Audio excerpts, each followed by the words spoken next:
I volunteered over probably about a 6-month period because I was struggling to actually find a job.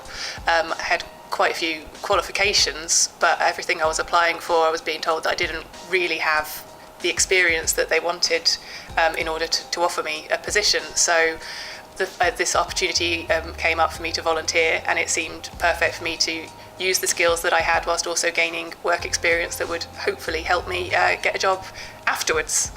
But yeah, I learned what it was like to be in a workplace and how to engage with people, which was work that I really wanted to be able to do in the future, how to communicate the work that I was doing as well.